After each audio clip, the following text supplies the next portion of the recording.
the need for the conversations and the movement around gender equity from the past. In the past, it was a case of really trying to build awareness about what was going on in the issues around bias and gender equity. But we have passed that. No longer are we faced with, comments like women should be in the kitchen or all that sort of nonsense. At least I hope we've passed that. And the idea is that collectively as a corporate society, we understand that it's no longer about trying to build the awareness that there is inequity in the system.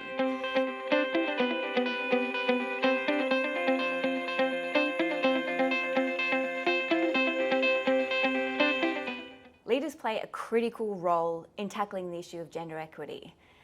And it's not the role you might think they play. So the obvious answer is that you need to be at the forefront, role modeling. And yes, to some extent, that is really, really important. But for me, there's two main areas that leaders really need to be paying attention to. One is policy.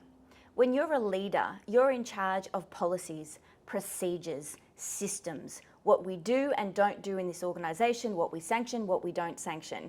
So in your role or in your capacity as someone who has authority in an organisation, you get to weigh in on what those policies and procedures need to be. And when it comes to gender equity, your job as a leader is to make sure you're really interrogating those policies and procedures to make sure there is no inherent or structural bias within those policies. But that's not the end of the story.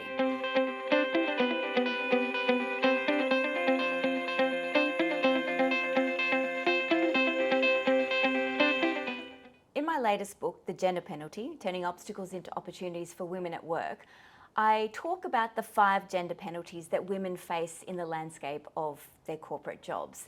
And gender penalties, let's be clear, let me just give a definition up front. When I'm talking about gender penalties, I'm talking about the ways that women are penalised in the workforce because of their gender.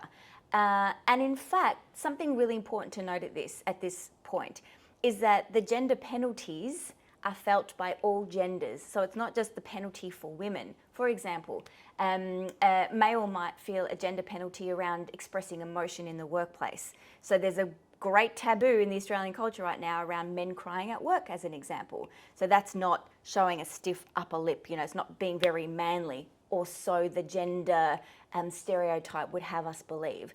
So men also face the gender penalty. But of course, for the context of this book, I'm talking about the gender penalties that women face at work.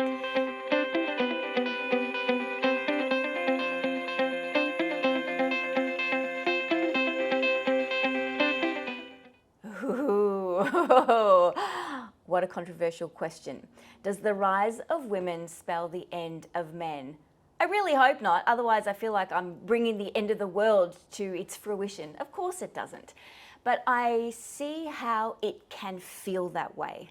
I know there's conversations that are happening right now where men are feeling unsettled around the inequity that they may now be facing. I've had people say to me, Anneli, well, if we bring in quotas, or if, there's no point me putting my hand up for this role because I know they're just going to employ a woman anyway. I mean, they've basically said as much. So, what's the opportunity for me now? What do I do with this?